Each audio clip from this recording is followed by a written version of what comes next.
अस्सलाम वालेकुम everyone, welcome to Ayesha medical education. आज इस वीडियो में हम लोग स्टडी करने जा रहे हैं nephron. This is the second chapter of the renal physiology and skin. Basically हमने क्या किया है, मेडिकल फिजियोलॉजी का ये वाला सेक्शन स्टार्ट किया हुआ है। सो उसमें जो सेकंड चैप्टर है वो है हमारा नेफ्रॉन का। सो इसमें जो हम लोग बेसिकली ओवरव्यू और इसका डायग्राम और स्ट्रक्चर देख लेते हैं। सबसे पहले हमारे पास क्या है, नेफ्रॉन का इंट्रोडक्शन या डेफिनेशन है। सो अगर इसकी डेफिनेशन देखें तो ये क्या है, it is defined as the structural and functional unit of kidney. Previous video में हम लोगों ने पूरा का पूरा ओवरव्यू ऑफ किडनी देखा था, जिसमें हम लोगों ने उसकी फंक्शनल एनाटमी एंड उसकी क्या देखी, फंक्शंस देखे थे। ठीक है, सो आप उस वीडियो को मस्त देख लीजिएगा। सो उसके अकॉर्डिंग हमें अंडरस्टूड हो जाता है कि जो हमारा किडनी है वो बहुत सारे फंक्शंस परफॉर्म करता है। सो ये जो नेफ्रॉन है ये स्ट्रक्चर तो बनाता ही है हमारे किडनी का, बट बहुत सारे फंक्शंस भी परफॉर्म करता है। दैट्स वाई हम इसे क्या बोलते हैं, structural and functional unit of kidney. ठीक है, ईच किडनी, अगर इसके काउंट की बात करें तो each kidney consist of 1 to 1.3 million nephrons. हमारी बॉडी में कितने किडनी होते हैं, 2 किडनी होते हैं। ठीक है, and each kidney composed of 1 to 1.3 million nephrons. Mean इतने ज़्यादा नेफ्रॉन होते हैं एक किडनी में। ठीक है, नेक्स्ट क्या है, at the rate of 0.8 to 1% nephron start to decrease after 45 to 50 every year. ठीक है, मतलब जब एक पर्सन की एज 45 to 50 होती है, उसके बाद क्या होता है कि हर ईयरली उसमें क्या होता है कि 1% के रेट पे नेफ्रॉन जो है वो डिक्रीज़ होना शुरू हो जाती है। मीन अगर एक पर्सन की एज 50 है तो उसमें क्या होगा, 1% डिक्रीज़ हो जाएगा। 51 में नेक्स्ट और 1% डिक्रीज़ हो जाएंगे काउंट ऑफ नेफ्रॉन। ठीक है, नेफ्रॉन का जो काउंट है वो कम होना शुरू हो जाएगा, उसकी परसेंटेज। नेक्स्ट 53 में क्या होगा, नेक्स्ट 1% और डिक्रीज़ हो जाएगा। ठीक है, मीन एजिंग के साथ साथ क्या होता है, नेफ्रॉन का 1% हर साल जो है वो डिक्रीज़ करता है। नेक्स्ट इसका अगर इस फ्लो चार्ट के थ्रू हम इसके पार्ट्स को देखें तो नेफ्रॉन जो है हमारे पास इसके मेनली 2 पार्ट्स होते हैं, जिसमें हम इसको डिवाइड करते हैं। सबसे पहले हमारे पास आता है रेनल कार्पसल और उसके बाद है सेकंड पार्ट ट्यूबुलर पोर्शन और दी रेनल ट्यूब्यूल्स। ठीक है, रेनल वर्ड हमारे पास किडनी के एसोसिएट है। सो जहाँ जहाँ रेनल आएगा सो वो किडनी का है। ठीक है, रेनल कार्पसल मीन किडनी में ये कार्पसल्स हैं, ये नेफ्रॉन में। इसी तरह रेनल इसको ट्यूब्यूल भी बोल सकते हैं या ट्यूबुलर पोर्शन। ठीक है, इस डायग्राम के अकॉर्डिंग देखिए तो ये जो ऊपर वाला कप शेप सर्कुलर सा स्ट्रक्चर है, ये वाला, ये सारा का सारा क्या है, रेनल कार्पसल। और ये सारे कन्वल्जन्स और ये जो सारा ट्यूबुलर पोर्शन है ये किस में आ रहा है, रेनल ट्यूब्यूल्स या ट्यूबुलर पोर्शन में। ठीक है, अगर रेनल कार्पसल्स की बात करें तो उससे हमारे पास आते हैं 2 पार्ट्स। ठीक है, ग्लोमेरुलस और हमारे पास सेकेंड पार्ट क्या है, बोमेन्स कैप्सूल। ठीक है, कैप्सूल नेम से इंडिकेट कर रहा है ये कुछ कैप्सूल लाइक स्ट्रक्चर होगा, ये कुछ कप शेप स्ट्रक्चर होगा। बट जो ग्लोमेरुलस है ये क्या होता है, टफ्ट ऑफ कैपिलरीज होता है, यानी बंच होता है जिसमें मेनली फिल्ट्रेशन होती है। ठीक है, ये जो रेड कलर में मैंने ये जो नेटवर्क लाइक कैपिलरीज बनाई हैं ये हमारे पास क्या है, ग्लोमेरुलस है। ठीक है, ये रेड कलर में सारा का सारा क्या है, ग्लोमेरुलस। और ये जो चीज़ इसको इन्वेलप कर रही है, इसको होल्ड कर रही है, ये कप में है, इस कप को क्या बोलते हैं, बोमेन्स कैप्सूल। ठीक है, अब इसके अंदर 2 चीज़ें आती हैं, एफरेंट एट्रियोल और इफरेंट एट्रियोल। एफरेंट एट्रियोल के थ्रू जो है वो ब्लड किस में एंटर करता है, ग्लोमेरुलस में, और इफरेंट एट्रियोल के थ्रू जो है वो ब्लड लीव कर जाता है फिल्टर होके। ठीक है, अब एफरेंट मीन एंटर, मीन इस तरह से याद कर ले, एंटर, ई फॉर एग्जिट। ठीक है, ई से हम याद करेंगे, एग्जिट मीन ब्लड यहाँ से निकल जाएगा और एफरेंट के थ्रू एंटर होगा। इसमें क्या है, जो एफरेंट एट्रियोल का डायमीटर है वो हमेशा ज़्यादा होता है इफरेंट एट्रियोल के डायमीटर से। ठीक है, इसकी जो फंक्शनल सिग्निफिकेंस है वो नेक्स्ट वीडियो में देखेंगे, बट हम जस्ट देख लेते हैं कि एफरेंट एट्रियोल बड़ा होता है इफरेंट एट्रियोल से। ठीक है, और ये जो कप शेप स्ट्रक्चर इसको इन्वेलप कर रहा है वो है बोमेन्स कैप्सूल। सो ये हो गया हमारे पास रेनल कार्पसल। नेक्स्ट आ जाता है हमारे पास ट्यूबुलर पोर्शन। अब यहाँ से लेकर यहाँ तक ये जो आ रहा है हमारे पास, ये सारा का सारा क्या है, ट्यूबुलर पोर्शन। उसमें क्या है, सबसे पहले आ जाती हैं प्रॉक्सिमल कन्वुलेटेड ट्यूब्यूल्स। मीन एक कन्वुल्जन होगी जो पहले आएगी, ये कन्वुल्जन जो इस तरह से बलदार स्ट्रक्चर है ये क्या है, कन्वुल्जन है। ठीक है, और ये पहले आ रही है सो प्रॉक्सिमल है। उसके बाद एक बाद में आती है जिसको हम बोलते हैं डिस्टल कन्वुलेटेड ट्यूब्यूल। ये जो बाद में कन्वुल्जन आ रही है या जो बल बन रहा है इस तरह से ट्यूब्यूल्स में, ये क्या है, डिस्टल कन्वुलेटेड ट्यूब्यूल। बट इस प्रॉक्सिमल और डिस्टल के दरमियान एक यू शेप कह लें कि बेंड आता है जिसको हम बोलते हैं लूप ऑफ हैनले। ठीक है, सो ये जो यू शेप स्ट्रक्चर है ये हमारे पास लूप ऑफ हेनले। इससे पहले जो कन्वोल्जन है वो है प्रॉक्सिमल कन्वोलेटेड ट्यूब्यूल और इसके जो बाद में आ रही है वो है डिस्टल कन्वोलेटेड ट्यूब्यूल, ये वाले। ठीक है, अब हम देख लेते हैं प्रॉक्सिमल डिस्टल तो हमने देख लिया, बट उसके अंदर ये जो यू शेप स्ट्रक्चर आ रहा है इसके अंदर ना कुछ डिफरेंट स्ट्रक्चर आते हैं, मीन थिकनेस के अकॉर्डिंग इसके पार्ट्स बन जाते हैं। ठीक है, लूप ऑफ हेनले में क्या है, हमारे पास एक डिसेंडिंग सेगमेंट होता है, एक असेंडिंग सेगमेंट होता है और दरमियान में हेयर पिन बैंड है। ठीक है, अब देखें कि जो प्रॉक्सिमल से नीचे को आ रहा है वो क्या है, डिसेंडिंग। ठीक है, जो नीचे को आएगा वो डिसेंड करेगा, जो नीचे से ऊपर जाएगा वो असेंड करेगा। ठीक है, अब प्रॉक्सिमल से नीचे जो ट्यूबुलर पोर्शन आ रहा है लूप ऑफ हेनले का वो क्या है, डिसेंडिंग लूप ऑफ हेनले। अब यहाँ से बेंड के बाद जो ऊपर डिस्टल की तरफ जा रहा है वो क्या है, असेंडिंग लूप ऑफ हेनले। अगर इसकी भी बात करें, यहाँ से हमारे पास क्या हो गया स्टार्ट, लूप ऑफ हेनले। नीचे क्या है, लूप ऑफ हेनले। इसमें ये है डिसेंडिंग, ये है असेंडिंग। इसमें कुछ थिक पोर्शन है, कुछ थिन पोर्शन है। इसी तरह इसमें कुछ थिक पोर्शन है, कुछ थिन पोर्शन है। तो हमारे पास डिसेंडिंग में क्या हुआ, thick descending loop of Henle, thin descending loop of Henle. ठीक है, thick descending limb, thin descending limb और सेगमेंट। उसके बाद आ गया हेयर पिन बैंड। ठीक है, ये वाला क्या है, हेयर पिन बैंड। उसके बाद क्या आ गया, थिन असेंडिंग सेगमेंट। उसके बाद आ गया थिक असेंडिंग सेगमेंट। ठीक है, पहले थिक डिसेंडिंग आएगा, फिर थिन डिसेंडिंग आएगा, फिर हेयर पिन बैंड आएगा, फिर थिन पार्ट आएगा, फिर थिक पार्ट आएगा। ठीक है, thick, thin, hair pin bend, thin, thick. उसके बाद आ गई डिस्टल कन्वोलेटेड ट्यूब्यूल और ये क्या है, कलेक्टिंग डक्ट, जिसमें सारी की सारी जो है वो हमारे डिस्टल कन्वोलेटेड ट्यूब्यूल जो है वो एम्प्टी करती है। अदर नेफ्रॉन की भी कलेक्टिंग डक्ट कॉमन हो सकती है। ठीक है, मीन दो नेफ्रॉन है उनकी एक ही कलेक्टिंग डक्ट है, मीन इस साइड पे भी एक नेफ्रॉन है, इस साइड पे भी नेफ्रॉन है, बट उनकी कलेक्टिंग डक्ट क्या है, कॉमन है। अब कलेक्टिंग डक्ट का नेम इंडिकेट कर रहा है कि ये क्या करती है, कलेक्ट करती है। ठीक है, जो भी हमारा यूनिट फॉर्मेशन हो रहा है तो ये क्या करेगी, उसको कलेक्ट करेगी। ठीक है, ये था हमारे पास ओवरऑल स्ट्रक्चर। ये बेसिक वीडियो है, उसके नेक्स्ट जो भी हमारे पास आएंगे उसमें हम लोग इसकी फंक्शनल हिस्टोलॉजी और बेसिक एनाटॉमी अगर नेसेसरी हुई तो हम उसको स्टडी करेंगे। ठीक है, सो ये क्या था हमारे पास, ग्लोमेरुलस था। ये क्या था, ग्लोमेरुलस। ये बोमेन्स कैप्सूल रेनल कार्पसल में आ गया। ठीक है, सारा का सारा ट्यूबुलर पोर्शन है जिसमें ये प्रॉक्सिमल पार्ट है, ये डिस्टल पार्ट है, ये कलेक्टिंग डक्ट है, ये लूप ऑफ हेनले है, उसमें ये उसका थिक डिसेंडिंग है, थिन डिसेंडिंग है, हेयर पिन बैंड है, थिन असेंडिंग है एंड थिक असेंडिंग है। ठीक है, लोग स्टडी करने जा रहे हैं renal corpuscle which is the part of nephron. Previous video में हम लोगों ने क्या देखा था, बेसिक लेक्चर था अबाउट नेफ्रॉन, जिसमें हम लोगों ने इसके पार्ट्स देखे थे, स्ट्रक्चर देखा था। इस डायग्राम के थ्रू हमने क्या किया था, जितने भी पार्ट्स हैं उनके नेम देखे थे, स्ट्रक्चर को देखा था, ओवरऑल इसके डिवीजन की थी नेफ्रॉन के पार्ट्स की। ठीक है, सो इसमें जो फर्स्ट पार्ट है हमारे पास क्या है, रेनल कार्पसल और सेकंड पार्ट होता है ट्यूबुलर पोर्शन। ठीक है, रेनल कार्पसल के अंदर ये क्या है हमारे पास, जो अपर ये जो कप शेप स्ट्रक्चर ग्लोमेरुलस और बोमेन्स कैप्सूल है, ये जो स्फीरॉइडल इसका पोर्शन है ये वाला आता है। ठीक है, इसके बिलो मीन इस लाइन के बिलो ये जो सारा पोर्शन है ये क्या है, ट्यूबुलर पोर्शन है। ठीक है, सो आज जो हम स्टडी करने जा रहे हैं वो है रेनल कार्पसल। रेनल कार्पसल का सेकंड नेम हमारे पास क्या होता है, मालफिजियन कार्पसल। ठीक है, ये क्या होता है, ये ब्लाइंड एंड होता है हमारे पास नेफ्रॉन का which is spheroidal shape, spheroidal and slightly flattened structure. Mean ये क्या होता है, नेफ्रॉन का स्फीरॉइडल और फ्लैटेंड शेप स्ट्रक्चर होता है। ठीक है, इससे पहले की वीडियो जो है वो आप मस्त देख लीजिएगा, उससे क्लासिफिकेशन जो है वो अंडरस्टैंड हो जाएगी। और इससे पहले मैंने एक वीडियो अपलोड की थी अबाउट ओवरव्यू ऑफ नेफ्रॉन, जिसमें हम लोगों ने उसके फंक्शंस और फंक्शनल एनाटमी को डिस्कस किया था। ठीक है, किडनी के पार्ट्स का भी आइडिया होना चाहिए। ठीक है, कोर्टेक्स मेडुला, देन हम लोग अंडरस्टूड कर पाएंगे कि इसकी जो क्लासिफिकेशन है किस बेस पे है। ठीक है, सो सबसे पहले क्या था, रेनल कार्पसल जो कैसा होता है, स्फीरॉइडल शेप होता है और स्लाइटली फ्लैटेंड होता है। ओवरऑल रेनल कार्पसल जो है वो हमारे पास कैसा होता है, ब्लाइंड एंड होता है नेफ्रॉन का। ठीक है, अगर इसके डायमीटर की बात करें, रेनल कार्पसल का डायमीटर कितना होता है, अबाउट 200 माइक्रो। ठीक है, कितना होता है, 200 माइक्रो। और इसका फंक्शन क्या है, फिल्ट्रेशन। ठीक है, ये जो इतना पार्ट है ना नेफ्रॉन का, ये क्या करता है, फिल्ट्रेशन करता है। ठीक है, जैसे कि हमें पता है यूरिन फॉर्मेशन कहाँ पे हो रही होती है, किडनी में होती है, और कौन करता है, नेफ्रॉन करते हैं। ठीक है, सो यूरिन फॉर्मेशन का जो फर्स्ट स्टेप होता है वो क्या होता है, फिल्ट्रेशन। ठीक है, वो फिल्ट्रेशन यहाँ पे हो रही होती है।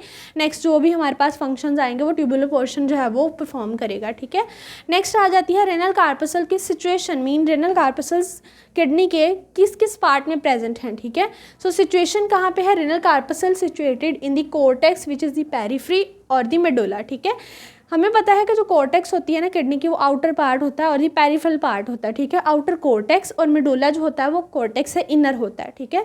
सो जो रेनल कार्पसल है ना, ये वाला रेनल कार्पसल नेफ्रॉन का, वो कहाँ कहाँ पे हो सकता है, किडनी के कॉर्टेक्स में भी हो सकता है और मेडुला में भी हो सकता है। इसी सिचुएशन की बेस पे क्या किया हमने, क्लासिफिकेशन कर दिया है, ठीक है। Classification of the nephron which is based on the situation of renal corpuscle, mean nephron के रेनल कार्पसल की सिचुएशन की बेस पे हमने क्या कर दिया, 2 टाइप्स में इसको क्लासीफाई कर दिया। कौन कौन सी nephron, cortical nephron, juxtamedullary nephron, N4 nephron, ठीक है। कोर्टिकल नेफ्रॉन कौन सी होंगे, जो कि कॉर्टेक्स में प्रेजेंट है, और ये कहाँ पे प्रेजेंट है, कॉर्टेक्स पेरिफ्री पे।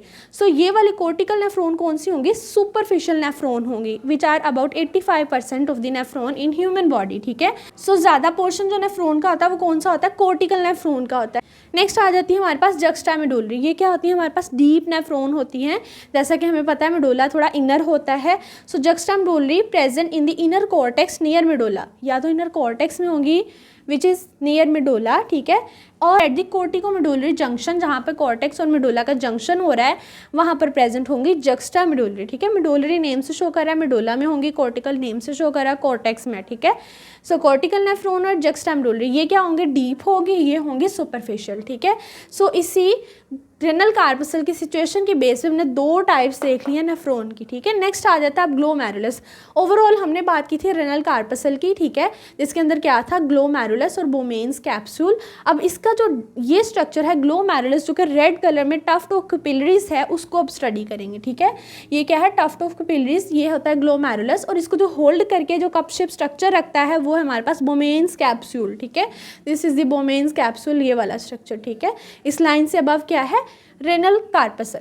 अब इसके अंदर क्या है हमारे पास, ग्लोमेरुलस। ग्लोमेरुलस के अंदर 2 और भी स्ट्रक्चर हैं, एफरेंट एट्रियोल और ईफरेंट एट्रियोल, ठीक है। ये 2 एट्रियोल हैं, इन दोनों के अंदर क्या है, एक कैपिलरी का नेटवर्क इंटरपोज है जिसको हम बोलते हैं ग्लोमेरुलस, ठीक है। ग्लोमेरुलस क्या है, it is the tuft of capillaries which is interposed between the afferent and efferent arteriole, ठीक है। दीज आर द एट्रियोल, एक है एफरेंट जहाँ से ब्लड एंटर करता है और एक है ईफरेंट जहाँ से ब्लड एग्जिट करता है, E for exit, E for efferent, ठीक है। सो एफरेंट से गया और ईफरेंट से एग्जिट हो गया, और कैसे हुआ, फिल्ट्रेशन करके एग्जिट हो गया, ठीक है। अब हमने देखना है कि ये जो कैपिलरीज बनी है ना, इनकी डिवीजन किस तरह से है, ठीक है। सबसे पहले हम क्या स्टार्ट करते हैं, यहाँ से एफरेंट एट्रियोल से स्टार्ट कर लेते हैं। एफरेंट एट्रियोल से अराइज होता है, और ये क्या करता है, एफरेंट एट्रियोल किस में डिवाइड हो जाता है, about 4 to 5 large capillary, LC mean large capillary, ठीक है। एफरेंट एट्रियोल क्या करेगा, एक efferent arteriole 4 to 5 large capillary में डिवाइड हो जाएगा, ठीक है। अब ईच लार्ज कैपिलरी क्या करेगी, divide into many small, SC mean small capillaries, ठीक है। स्मॉल कैपिलरीज में जो है वो डिवाइड हो जाएगी एक एक, ठीक है। ईच लार्ज बहुत सारी छोटी छोटी में डिवाइड हो रही है, ठीक है। अब ये जो मैनी स्मॉल कैपिलरीज है ना, ये क्या कर रही हैं, इरेगुलर ज्वाइन करके लूप बना देती हैं जिसको हम बोलते हैं एनास्मोसिस, ठीक है। अब ये मैनी स्मॉल कैपिलरीज जो हैं वो इरेगुलर लूप बनाती हैं जिसको हम बोलते हैं एनास्मोसिस, और ये एनास्मोसिस बन जाता है, और अल्टीमेटली ये सारी की सारी स्मॉल कैपिलरीज क्या करती हैं, रीयूनाइट करके क्या बना देती हैं, ईफरेंट एट्रियोल, ठीक है। क्या हुआ, एफरेंट एट्रियोल से 4 to 5 लार्ज बनी, ईच लार्ज मैनी स्मॉल में गई, और मैनी स्मॉल ने क्या किया, इरेगुलर लूप बनाया, एनास्मोसिस बनाया। अब वो वाली सारी स्मॉल कैपिलरीज क्या कर रही है, रीयूनाइट करके क्या बना देंगी, ईफरेंट एट्रियोल बना देंगी, ठीक है। ये तो हो गया ग्लोमेरुलस का, ये जो कैपिलरी का सिस्टम है, ये वेस्क्यूलर स्ट्रक्चर है, ये कैसे बनता है, ठीक है। एक और चीज़, ये जो सारा का सारा वेस्क्यूलर सिस्टम है ना, ये प्योरली क्या होता है, एट्रियल होता है, ठीक है। सो ये एट्रियोल्स हैं, ठीक है, मीन एट्रियल सिस्टम है, और इनके अंदर जो वेसल्स हैं, छोटी छोटी वेसल्स, वो क्या हैं, कैपिलरीज हैं, ठीक है। नेक्स्ट आ जाता है इसकी डायमीटर की बात करें कि diameter of afferent arteriole is larger than the diameter of efferent arteriole. Diagram में भी शो हो रहा होगा कि जो एफरेंट एट्रियोल का डायमीटर है वो ईफरेंट से ज़्यादा है, ठीक है। नेक्स्ट आ जाती है इसकी फंक्शनल हिस्टोलॉजी, मीन ग्लोमेरुलस जो है वो फंक्शन कौन सा परफॉर्म करता है, फिल्ट्रेशन का। अब इसकी कोई ना कोई एविडेंस होगी, कोई ना कोई एक स्पेसिफिक या स्पेशल स्ट्रक्चर होगा जो कि इन्वॉल्व है, ठीक है, फिल्ट्रेशन में। So glomerular capillaries are made up of single layer of endothelium, ठीक है। एंडोथीलियम की एक सिंगल लेयर होती है जिससे मिलके बना होता है हमारे पास ग्लोमेरुलस, ठीक है, which attach to the basement membrane, ठीक है।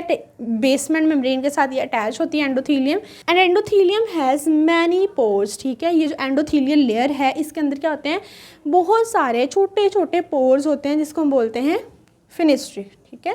मीन ये जो सारी की सारी वेसल्स हैं या कैपिलरीज हैं, इनकी जो एंडोथीलियम है इसके अंदर छोटे छोटे पोर्स हैं जिसको हम बोलेंगे फिनिस्ट्री। Diameter of each pore is about 0.1 micro which is the evidence of filtration, ठीक है।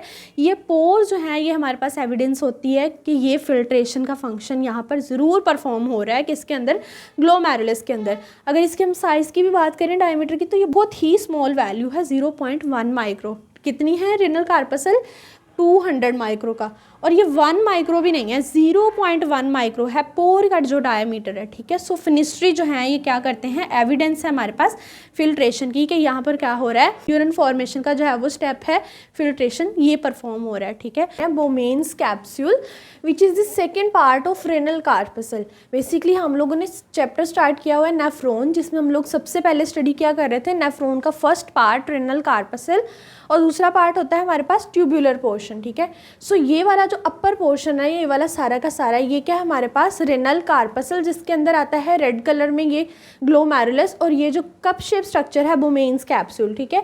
प्रीवियस वीडियो में हम लोगों ने डिटेल स्टडी कर लिया है इसको ग्लोमेरुलस को, और उसके जो पहली वीडियो थी उसमें हम लोगों ने सारे के सारे पार्ट्स के और उसके नेम को, स्ट्रक्चर को स्टडी किया था, ठीक है। सो एक वीडियो हमारे पास हो चुकी है ग्लोमेरुलस पे। जो आज हम स्टडी करने जा रहे हैं बोमेन्स कैप्सूल, इसकी लेयर्स को और ये कैसे कैसे बनता है, इसकी फंक्शनल हिस्टोलॉजी देखेंगे, और नेक्स्ट ये किस तरह से कंटिन्यू कर जाता है हमारे पास ट्यूब्यूलर पोर्शन में, ठीक है। सो हमारे पास ये क्या है, ये जो इस तरह से कप शेप स्ट्रक्चर है, ये है Bowman's capsule which is the second part of renal corpuscle.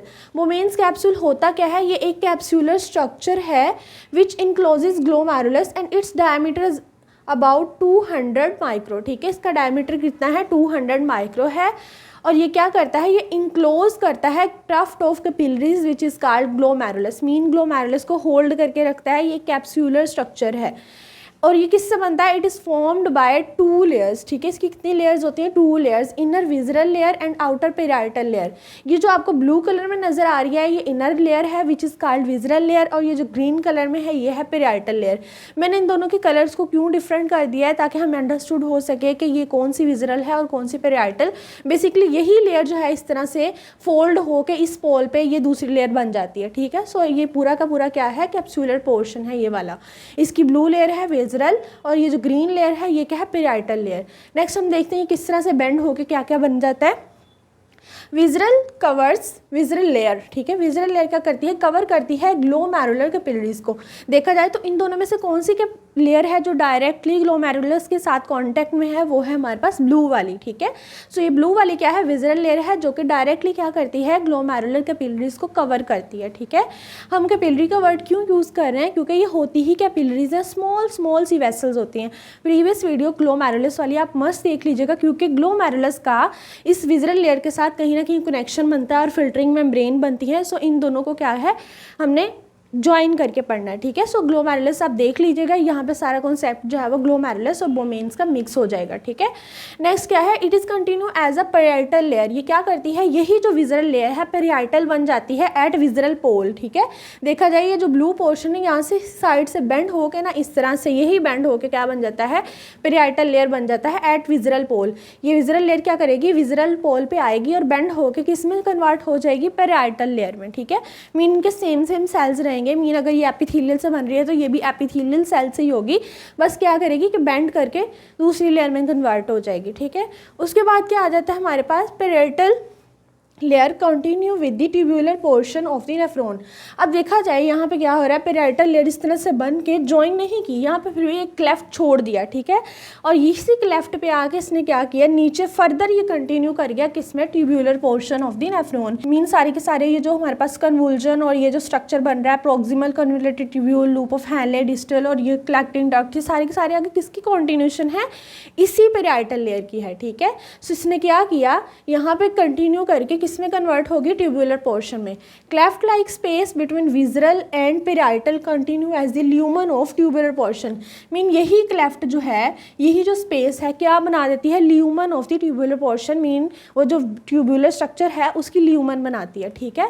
Mean ये वाला जो क्लेफ्ट है ये ज्वाइन नहीं किया, अगर ज्वाइन करता है तो ये ल्यूमन बिल्कुल नहीं बननी थी, ठीक है। सो यहाँ पे क्लेफ्ट बचने की वजह से ये क्या बन गया, ल्यूमन बन गया, ठीक है। नेक्स्ट क्या है, functional anatomy of Bowman's capsule resembles funnel with filter paper. Previous video अगर आपको याद हो तो उसमें क्या था, हमने बात की थी ग्लोमेरुलस क्या होता है, ये as a filtration function perform करता है, ठीक है। इसके अंदर क्या होती है, फिल्टरिंग मेम्ब्रेन होती है, छोटे छोटे पोर्स होने की वजह से, जो कि हमारे पास किसकी एविडेंस थी, फिल्ट्रेशन की, ठीक है। अब उस फिल्टर, इसको हम किसके साथ करते हैं, कंपेयर कर लेते हैं, इसको हम कहते हैं फिल्टर पेपर, ठीक है। ग्लोमेरुलस क्या है, फिल्टर पेपर, और फिल्टर पेपर को कौन पकड़ के रखता है, फनल। सो ग्लोमेरुलस को किसने पकड़ के रखा हुआ है, बोमेन्स कैप्सूल को, ठीक है। सो इस फिल्टर पेपर को फनल ने पकड़ा है, सो इसको हम बोलते हैं it resembles like a funnel with filter paper, ठीक है। नेक्स्ट आ जाती है इसकी functional histology of Bowman's capsule, ठीक है। मीन इसके अब फंक्शंस क्या हैं, कौन कौन से ऐसे स्ट्रक्चर हैं जिसकी बेस पे ये फंक्शंस परफॉर्म कर रहा है, ठीक है। Both layers are composed of single layer of epithelial cells which are resting on basement membrane. Again मैं बोल रही हूँ, ग्लोमेरुलस में क्या था कि हमारे पास कौन से सेल्स थे, एंडोथेलियल सेल, जो किस पे रेस्ट कर रहे थे, बेसमेंट मेम्ब्रेन पे। इसी तरह ये जो इसकी दोनों लेयर्स हैं, मैंने पहले बात की, दोनों लेयर सेम ही सेल से बनी होंगी, ठीक है। अब ये जो दोनों इसकी लेयर्स हैं वो किन सेल से बनी हुई हैं, single layer of epithelial cell, ठीक है। एंड और एपी में डिफरेंस होना चाहिए। एपिथेलियल सेल से बनी है जो कि किस पे रेस्ट करते हैं, बेसमेंट मेम्ब्रेन पे, ठीक है। Basement membrane of visceral layer and glomerular capillaries on which capillary endothelial cells arranged, ठीक है। कि इसको मैंने ब्रैकेट में क्यों लिख दिया, क्योंकि ये प्रीवियस वीडियो का पार्ट है। ग्लोमेरुलर कैपिलरीज किससे बनी हुई हैं, एंडोथेलियल सेल से, वो भी किस पे रेस्ट करते हैं, किस पे अरेंज होते हैं, बेसमेंट मेम्ब्रेन पे, ठीक है। सो उसने क्या बोला कि जो ग्लोमेरुलर कैपिलरी की बेसमेंट मेम्ब्रेन है और जो विसरल लेयर की बेसमेंट मेम्ब्रेन है, ये दोनों बेसमेंट मेम्ब्रेन क्या करती हैं, फ्यूज टुगेदर करती हैं, मीन दोनों क्या करती हैं, साथ फ्यूज हो जाती हैं। पेरियाल्टल की क्यों नहीं फ्यूज़ होती है, क्योंकि वो एक डिस्टेंस पे प्रेजेंट है, ठीक है, वो एक दूरी पे प्रेजेंट है। बट ये जो ब्लू पोर्शन और रेड पोर्शन है, ये दोनों साथ साथ हैं। सो इन दोनों की जो बेसमेंट मेम्ब्रेन है वो फ्यूज टुगेदर होगी। ये जो आपको ग्रीन कलर में दिख रही है ना, ये बेसमेंट मेम्ब्रेन है। ये ऊपर वाली किसकी है, एंडोथेलियल सेल्स की, यानी ग्लोमेरुलर कैपिलरीज की है। नीचे वाली एपिथेलियल सेल्स की, मीन विसरल लेयर की है, ठीक है। सो ये हमने देख लिया कि ये फ्यूजन किस तरह से हो जाती है। नेक्स्ट अब एक पॉइंट है हमारे पास, इसमें क्या होता है कि जो सारे के सारे एंडोथेलियल, एपिथेलियल और इनके जो दरमियान में बेसमेंट है, ये फ्यूज़ करके क्या बना देती हैं, मीन इनको हम कंबाइनली क्या बोलते हैं, फिल्टरिंग मेम्ब्रेन, ठीक है। अब इसको हम इस डायग्राम से देखते हैं। ये डायग्राम बहुत ही छोटी सी, इजी और कंसेप्चुअल है और इम्पोर्टेंट भी है, ठीक है। आप इस डायग्राम को अंडरस्टूड कर लोगे ना, ये स्पेस, इस स्पेस का नाम क्या है, इस स्पेस का नाम क्या है, इस सेल का नाम क्या है, इस सेल के स्ट्रक्चर का नाम क्या है, तो ये सब अंडरस्टूड हो जाएगा, ठीक है। नेक्स्ट मीन कह लें कि एक बहुत बड़ा पैराग्राफ है जो इस सारी डायग्राम में अंडरस्टूड हो जाएगा, ठीक है।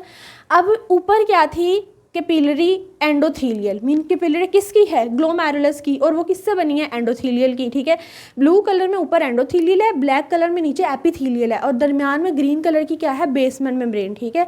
ऊपर वाला एंडोथेलियल, दरमियान वाली ये बेसमेंट मेम्ब्रेन, ठीक है, और उसके बाद नीचे क्या है, एपिथेलियम किसका आएगा, विसरल लेयर का, ठीक है। मीन बोमेन्स कैप्सूल की विसरल लेयर का जो एपिथेलियल है, ये तीनों मिलके क्या करते हैं, एक मेम्ब्रेन बना देते हैं जिसको हम बोलते हैं filtering membrane. Again and capillary endothelial, basement membrane and epithelium of या epithelial cell of visceral layer, ठीक है। ये क्या बना देते हैं, तीनों मिलके एक जॉइनिंग सा स्ट्रक्चर बना देते हैं जिसको हम बोलते हैं फिल्टरिंग मेम्ब्रेन, ठीक है। अब हमने देख लेना है इस डायग्राम को। ये ब्लू कलर में क्या है, ऊपर एंडोथेलियल सेल हैं और इन दोनों के दरमियान क्या है, एक क्लेफ्ट लाइक स्पेस है या पोर है, ठीक है, जिसको हमने बोला था कि यही पोर जो हैं हमारे पास ग्लोमेरुलर कैपिलरीज के अंदर छोटे छोटे पोर हैं, इनको मैं डॉट से शो कर देती हूँ, जिसको हम क्या बोलते हैं, फिनिस्ट्री बोलते हैं।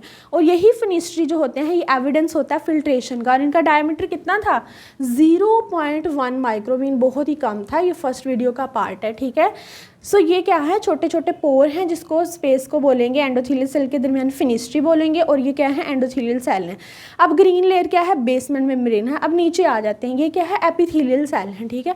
अब देखा जाए तो एंडोथेलियल की तरह एपिथेलियल डायरेक्ट बेसमेंट के साथ अटैच नहीं है, बल्कि एक हमारे पास साइटोप्लाज्मिक प्रोजेक्शन बनी हुई है, ये वाली प्रोजेक्शन, ये इसको हम बोलेंगे पेडिकल। पेडिकल क्या होता है? एक फीट लाइक स्ट्रक्चर होता है जो कि अटैचमेंट प्रोवाइड करता है। सो एपिथेलियल हैं ये, और इनके ये क्या है? पेडिकल हैं, जो कि फीट लाइक स्ट्रक्चर हैं, जिनको हम बोलते हैं साइटोप्लाज्मिक प्रोजेक्शन, जो कि अटैचमेंट प्रोवाइड कर रही है ऑन रेस्टिंग मेम्ब्रेन। सो इस पेडिकल और इस एपिथेलियल सेल को कंबाइनली हम बोलेंगे पोडोसाइट, ठीक है। मीन ये क्या है? नीचे पोडोसाइट है, मीन एपिथेलियल सेल है, ऊपर एंडोथेलियल सेल है। अब इनके दरमियान जो स्पेस है, क्लेफ्ट लाइक स्पेस, उसको बोलेंगे स्लिट पोर, ठीक है। इन एंडोथीलियम के दरमियान, सॉरी एंडोथीलियल सेल के दरमियान जो स्पेस थी उसको बोलते हैं फिनिस्ट्री, ठीक है। और जो एपिथेलियल सेल के दरमियान स्पेस है, क्लेफ्ट लाइक स्पेस, उसको बोलेंगे स्लिट पोर, ठीक है। साइटोप्लाज्मिक एक्सटेंशन जो कि पेडिकल होती हैं, ठीक है, और cleft like space between epithelial cell वो होती है स्लिट पोर। मीन इन दोनों की मैंने डेफिनेशन लिख ली है, पेडिकल की और स्लिट पोर की, ठीक है। सो ये था ओवरऑल हमारे पास बोमेन्स कैप्सूल, जो कि बहुत ज़्यादा ईजी है। हम लोग स्टडी करने जा रहे हैं tubular portion of the nephron. Mean जो हमारे पास प्रोक्सिमल कन्वोल्यूटेड ट्यूब्यूल से लेकर कलेक्टिंग डक्ट तक पार्ट आता है वो है हमारे पास ट्यूब्यूलर पोर्शन, ठीक है। थोड़ा सा रिवाइज कर लेते हैं। नेफ्रॉन के हमारे पास 2 पार्ट्स थे, एक था रेनल कार्पसल और दूसरा था ट्यूब्यूलर पोर्शन। रेनल कार्पसल में क्या क्या आया हमारे पास? Glomerulus and Bowman's capsule. But जो ट्यूब्यूलर पोर्शन है उसमें हमारे पास आती हैं ट्यूब्यूल्स। कौन कौन सी? Proximal convoluted tubule, loop of Henle and distal convoluted tubule, ठीक है। सो ये हो गया हमारे पास ट्यूब्यूलर पोर्शन, जिसमें सबसे पहले हम क्या देखेंगे? ये वाला पार्ट जो कि जस्ट बोमेन्स कैप्सूल के बाद स्टार्ट हो जाता है, वो है हमारे पास प्रोक्सिमल कन्वोल्यूटेड ट्यूब्यूल। मीन इसकी एक्सटेंशन कहाँ तक होती है? बोमेन कैप्सूल से लेकर लूप ऑफ हैनले के स्टार्ट तक, ठीक है। मीन लूप ऑफ हैनले के अबव अब जो पार्ट होता है और बोमेन कैप्सूल के बिलो जो कन्वोल्यूटेड ट्यूब्यूल होती हैं वो होती हैं प्रोक्सिमल कन्वोल्यूटेड ट्यूब्यूल, जिसको हमने क्या लिखा हुआ? प्रॉक्स, ठीक है। प्रोक्सिमल कन्वोल्यूटेड ट्यूब्यूल होता क्या है कि जो बोमेन्स कैप्सूल है वो ज्वाइन नहीं करता, एक क्लेफ्ट रह जाता है, एक स्पेस रह जाती है, जो फर्दर क्या करती है? ल्यूमेन ऑफ द ट्यूब्यूल्स में कंटिन्यू करती है, ठीक है। सो यहाँ से जो स्टार्ट हो रहा है हमारे पास क्या है? Proximal convoluted tubule. अगर हम इसकी बात करें तो ये क्या है? कॉन्टिन्यूशन है हमारे पास बोमेन्स कैप्सूल की, जो कि फर्दर किस में कंटिन्यू करती है? It continue as loop of Henle, ठीक है। यहाँ से क्या स्टार्ट हो रहा है? लूप ऑफ हैनले, और एंड क्या हो रहा है? Proximal convoluted tubule. सो ये क्या करती है? Continue as loop of Henle. और इसके डायमीटर की बात करें तो इसका डायमीटर कितना है? 55 माइक्रो, और लेंथ कितनी है हमारे पास? 14 mm, ठीक है। इसका लेंथ अगेन हम देख लेते हैं, लेंथ कितनी है? 14 मिलीमीटर, एंड डायमीटर कितना है? 55 माइक्रो। अगर इसकी हम फंक्शनल हिस्टोलॉजी की बात करें, मीन इसके अंदर कौन कौन से सेल्स हैं, मीन किन सेल्स से बना हुआ है, तो जो प्रोक्सिमल कन्वोल्यूटेड ट्यूब्यूल है it is formed by the cuboidal epithelial cell. Mean epithelial cell हैं, बट कौन सा उनका करेक्टर है? Cuboidal epithelial. अगर हम इसके कैरेक्टरिस्टिक फीचर की बात करें तो इसके अंदर क्या होता है? हेयर लाइक प्रोजेक्शन होती है। मीन ल्यूमेन के अंदर क्या होते हैं? छोटे छोटे हेयर लाइक प्रोजेक्शन होते हैं, जिसको हम बोलते हैं ब्रश बॉर्डर्ड सेल। मीन इस करैक्टर की वजह से हम क्या बोलते हैं? क्यूबॉइडल एपिथेलियल को बोल देते हैं ब्रश बॉर्डर्ड सेल्स, ठीक है। हेयर लाइक प्रोजेक्शन है क्यूबॉइडल एपिथेलियल सेल के अंदर, और इस करैक्टर की वजह से इसका क्या नेम बन गया? Brush bordered cells. और अगर हम इसकी डायरेक्शन की बात करें, ये जो हमारे पास अंदर हेयर लाइक प्रोजेक्शन है तो इसकी डायरेक्शन होती है टूवर्ड ल्यूमेन, ठीक है। दोनों साइड से ये हेयर लाइक प्रोजेक्शन आ रही होती हैं और इनकी डायरेक्शन होती है टूवर्ड ल्यूमेन। अब इसमें क्या है? थोड़ा थोड़ा डिफरेंस आएगा हमारे पास, किसी में क्यूबॉइडल एपिथेलियल सेल होंगे, किसी में फ्लैटेंड एपिथेलियल सेल होंगे, ठीक है। चीज़ मैं आपको बता देती हूँ, जो स्ट्रक्चर ब्रॉड होगा ना, जिसका ल्यूमेन बड़ा होगा, उसमें आएंगे क्यूबॉइडल एपिथेलियल सेल। जिसका ल्यूमेन नैरो होगा, जैसे कि हमारे पास thin descending loop of Henle and thin ascending loop of Henle में है, इनका ल्यूमेन नैरो है। इनके अंदर कौन से सेल होंगे? फ्लैटेंड एपिथेलियल होंगे, सब में एपिथेलियल, बट किसी में होंगे क्यूबॉइडल एपिथेलियल, किसी में होंगे हमारे पास flattened epithelial, just like this, ठीक है। इसको हम नेक्स्ट में देखते हैं। अब आ जाता है हमारे पास लूप ऑफ हैनले, ठीक है। लूप ऑफ हैनले के कितने पार्ट्स हैं हमारे पास? अगर हम डिस्कस करें, ये है सारा का सारा U shape loop of Henle. अब जो इसका स्ट्रक्चर नीचे को डिसेंड कर रहा है वो क्या है? Descending limb of loop of Henle. जो स्ट्रक्चर ऊपर को असेंड कर रहा है वो है ascending limb of loop of Henle, ठीक है। और जो दरमियान में एक बैंड आ रहा है, इसको हम बोलते हैं हेयर पिन बैंड। दोनों लिम्ब्स के दरमियान एक बैंड होता है, ये वाला, ये होता है हमारे पास हेयर पिन बैंड। अब एक और चीज़ मैं आपको बता देती हूँ, ये जो असेंडिंग और डिसेंडिंग लिम्ब है ना, इनके अंदर भी एक डिफरेंस आ जाता है इनकी ल्यूमेन का। जहाँ पर ल्यूमेन ब्रॉड होगा वो होगा थिक डिसेंडिंग, ठीक है। जहाँ पे नैरो हो जाएगा वो हो जाएगा थिन डिसेंडिंग। इसी तरह फिर आ जाएगा हेयर पिन बैंड, फिर क्या होगा? पहले थिन असेंडिंग आएगा, मीन फिर नैरो है इसका ल्यूमेन, तो ये क्या है थिन असेंडिंग, ठीक है। नेक्स्ट फिर ल्यूमेन इसका बड़ा हो गया तो ये क्या बन गया थिक असेंडिंग, ठीक है। इस तरह से आपने याद करना है, thick descending, thin descending, hair pin bend, thin ascending, thick ascending, ठीक है। सो अभी हम इसको स्टडी करने जा रहे हैं। ये तो हमने 3 पार्ट्स देख लिए, क्या क्या था, डिसेंडिंग, हेयर पिन बैंड और असेंडिंग लिम्ब। अब इनके अंदर भी, लिम्स के अंदर भी थिक और थिन का पार्ट आ जाता है, ठीक है। सबसे पहले क्या है, डिसेंडिंग लिम्ब, फिर hair pin bend, then ascending. Thick, thin, hair pin bend, thin, thick, thick, thin, hair pin bend, thin, thick, ठीक है। सबसे पहले हम देख लेते हैं डिसेंडिंग लिम्ब को। डिसेंडिंग लिम्ब में क्या आता है, थिक पार्ट। अब इसमें क्या होगा, इसमें कौन से सेल होंगे, थिक है, इसका ल्यूमेन बड़ा है, तो इसमें कौन से होंगे, ब्रश बॉर्डर क्यूबॉइडल, ठीक है। ये ब्रश बॉर्डर बाद में देखेंगे, किसी में ब्रश बॉर्डर होगा, मीन किसी में हेयर लाइक प्रोजेक्शन होंगी, किसी में नहीं होंगी, ठीक है। लेकिन आने इसमें क्यूबॉइडल एपिथेलियल सेल हैं, क्योंकि ये है इसकी ल्यूमेन क्योंकि बड़ी है, ठीक है। सो थिक में क्या है, it is the continuation of proximal convoluted tubule. यहाँ पर क्या एंड होता था, प्रोक्सिमल कन्वोलेटेड ट्यूब्यूल। सो उसके फ़ौरन बाद क्या आएगा, थिक डिसेंडिंग, ठीक है। और ये क्या करता है, ये किस में प्रेजेंट होता है, मेडोला में प्रेजेंट होता है, मीन किडनी के मेडोला में, ठीक है। और इसकी लेंथ कितनी है, 6 मिलीमीटर, एंड इसका डायमीटर कितना है, 55 माइक्रो, ठीक है। Just like proximal convoluted tubule, इसका उतना ही डायमीटर है, क्योंकि जितनी वहाँ से इसकी ल्यूमेन है इतनी ही थिक डिसेंडिंग की है, ठीक है। अब देख लेते हैं इसका करेक्टर। मैंने पहले बता दिया ये ब्रॉड है, तो किससे बना है, क्यूबॉइडल एपिथेलियल सेल से। बट इसके अंदर ब्रश बॉर्डर वाला भी करेक्टर है, हेयर लाइक प्रोजेक्शन वाला। That's why we call it brush bordered cuboidal epithelial cells, ठीक है। अब आ जाती है थिन, ठीक है। थिक के बाद, थिक डिसेंडिंग के बाद कौन सा आएगा, thin descending. Thick continue as thin, mean thick वाला पार्ट ही नैरो होकर थिन में कंटिन्यू हो जाता है। अब इसमें कौन से सेल होंगे, ये नैरो है तो इसमें क्यूबॉइडल नहीं होंगे, अब कौन से होंगे, फ्लैटेंड एपिथेलियल सेल। और फ्लैटेंड के अंदर कोई भी ब्रश बॉर्डर वाला कैरेक्टर नहीं है, ठीक है, cell without brush border. Next आ जाता है जी hair pin bend. Hair pin bend भी देखा जाए तो नैरो है, ठीक है। सो इसमें भी कौन से सेल्स होंगे, flattened epithelial cell. It is formed by flattened epithelial cells without brush border, ठीक है। और ये किस किस के बिटवीन है, thin descending and thin ascending. दोनों थिन है, एक असेंडिंग है, एक डिसेंडिंग, और इनके दरमियान क्या आता है, हेयर पिन बैंड। नेक्स्ट आ जाता है हमारे पास असेंडिंग लिम्ब। ये पूरा का पूरा जो ऊपर डिस्टल पार्ट की तरफ जा रहा है ना, ये प्रॉग्स है, इसको हम डिस्टल लिख देते हैं, ठीक है।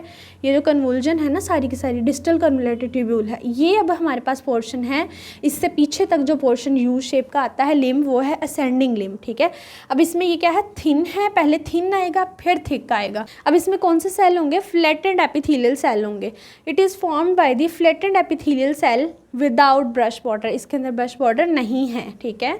एंड लेंथ इसकी कितनी है। अब यहाँ पर एक और एडिशनल चीज़ है हमारे पास, हमने क्या किया है, जो दोनों थिन पार्ट हैं और हेयर पिन बैंड, उनकी कलेक्टिवली हमने लेंथ निकाली है, कितनी है, मीन यहाँ से लेकर यहाँ तक, thin descending, hair pin bend and thin ascending, इन तीनों पार्ट्स की जो हमारे पास लेंथ बनती है वो है हमारे पास 10 to 15 मिलीमीटर, एंड इसकी डायमीटर कितना है, 15 माइक्रो। क्योंकि नैरो है तो इसका डायमीटर सबसे कम है। यहाँ पर डायमीटर 55 था, यहाँ पर भी 55 है, बट ये थिन पोर्शन है सारा तो इसका 15 है, ठीक है, डायमीटर सबसे कम हो गया है। नेक्स्ट आ जाता है इसका थिक पोर्शन, असेंडिंग लिम्ब का थिक पोर्शन जो ऊपर की तरफ जा रहा है, डिस्टल कन्वोलेटेड ट्यूब्यूल की तरफ जा रहा है, ठीक है। इसमें कौन से सेल होंगे, क्योंकि ये ब्रॉड है, इसका ल्यूमेन बड़ा है, तो इसमें कौन से सेल होंगे, क्यूबॉइडल एपिथेलियल सेल्स। अब इसमें देखना है कि इसके अंदर ब्रश बॉर्डर है या नहीं। इसके अंदर ब्रश बॉर्डर नहीं होता। पहले हमने प्रॉक्सिमल में देखा क्यूबॉइडल था विद ब्रश बॉर्डर, ठीक है। फिर हमने लूप ऑफ हेनले का जो थिक पोर्शन है, मीन डिसेंडिंग लिम्ब का थिक पोर्शन है, उसमें with brush border cuboidal epithelial देखा है। अब इसमें क्या है, without brush border cuboidal epithelial cell है। इसके अंदर ब्रश बॉर्डर आप याद कर लें क्यों नहीं है, क्योंकि इसके अंदर एक स्पेशलाइज सेल्स होते हैं जिसको हम बोलते हैं मैक्यूला डेंसा, वो आ जाते हैं, ठीक है। अगर इसकी लेंथ की बात करें, थिक असेंडिंग की लेंथ की बात करें तो वो है 9 मिलीमीटर और डायमीटर है 30 माइक्रो, ठीक है। अब क्या होता है, ये जो टर्मिनल पोर्शन है ना थिन असेंडिंग का, सॉरी थिक असेंडिंग का ये जो टर्मिनल पोर्शन है ना, जो डिस्टल में फर्दर आगे जा रहा है, जो कंटिन्यू कर रहा है, वहाँ पर क्या होता है, स्पेशलाइज सेल्स होते हैं जो कि जक्स्टामेडुलरी नेफ्रॉन जो हैं उसमें स्पेशली प्रेजेंट होते हैं। ये इन सेल्स को हम बोलते हैं मैक्यूला डेंसा। ये क्या करते हैं, ये सॉल्ट सेंसर होते हैं और ये क्या करते हैं, केमिकल रेगुलेशन कर रहे होते हैं, ठीक है। मीनी काफ़ी रेगुलेशन में अपना रोल परफॉर्म करते हैं।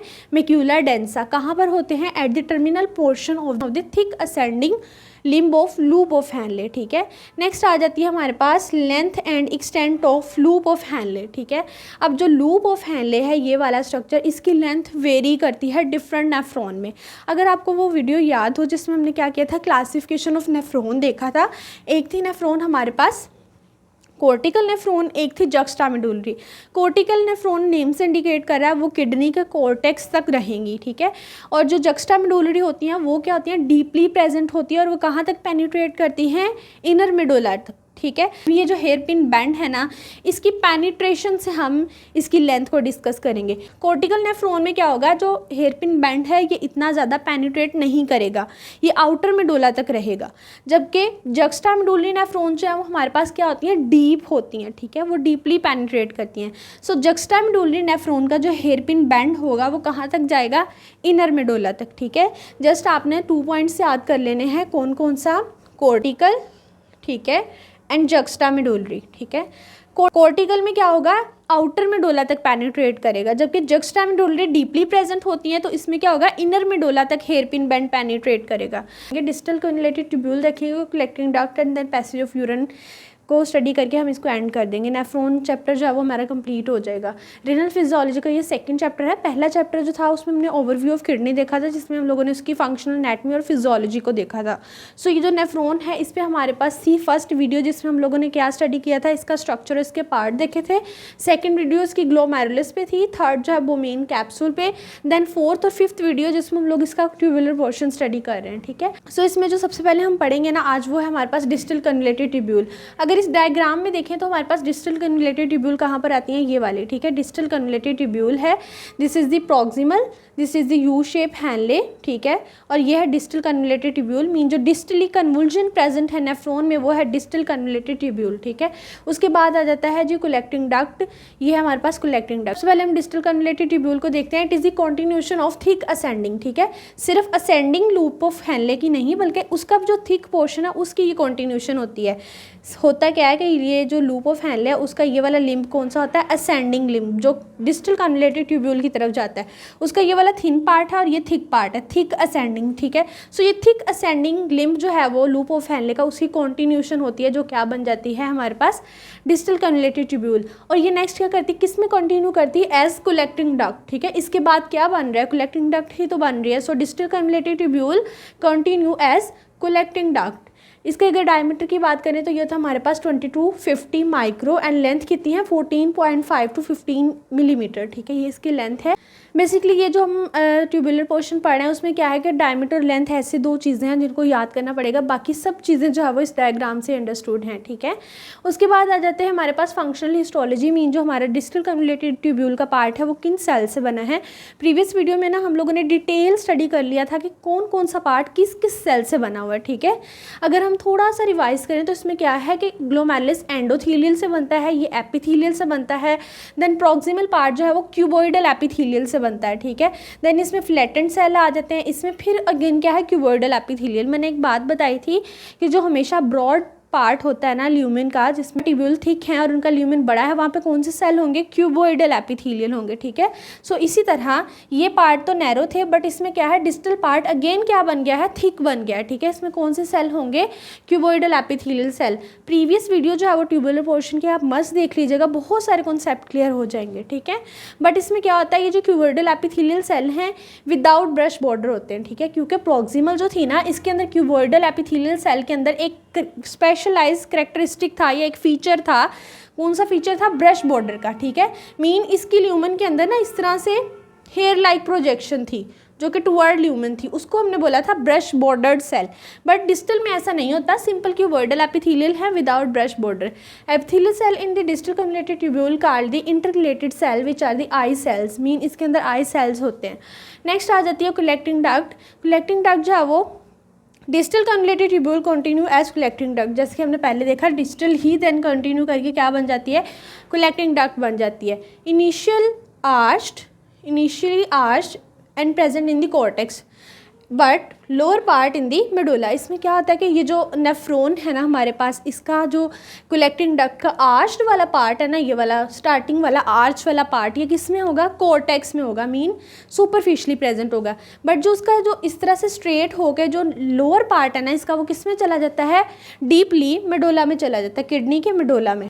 एक पॉइंट जो मैंने यहाँ पे मिस कर दिया था वो है हमारे पास 7 to 10 initial collecting duct unite to form straight collecting duct. इस डायग्राम में अगर देखें ना, ये आपको छोटे छोटे पार्ट दिख रहे होंगे, बेसिकली ये भी कलेक्टिंग डक्ट ही होती हैं।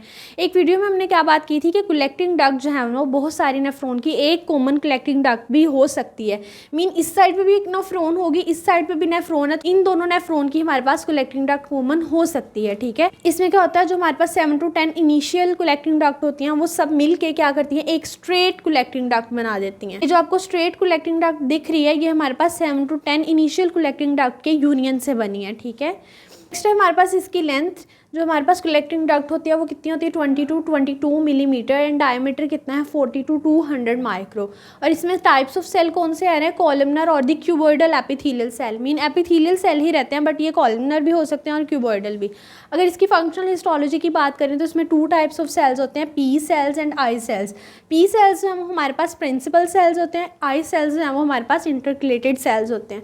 अगर हम पैसेज ऑफ यूरिन की बात करें, कलेक्टिंग डक्ट के बाद क्या है हमारे पास, पैसेज ऑफ यूरिन आ जाता है at the inner zone of medulla. Medulla का जो इनर जोन है, straight collecting duct from each medullary pyramid unite to form papillary duct और द डक्ट ऑफ बेलिनी। इसमें क्या होता है कि जो इनर जोन ऑफ मेडुला है ना, हमने पढ़े थे पिरामिड्स, ठीक है, outer cortex inner medulla. Medulla में क्या था, मेडुलरी पिरामिड्स थे, ठीक है, जिसको हमने रेनल पिरामिड्स भी बोला था।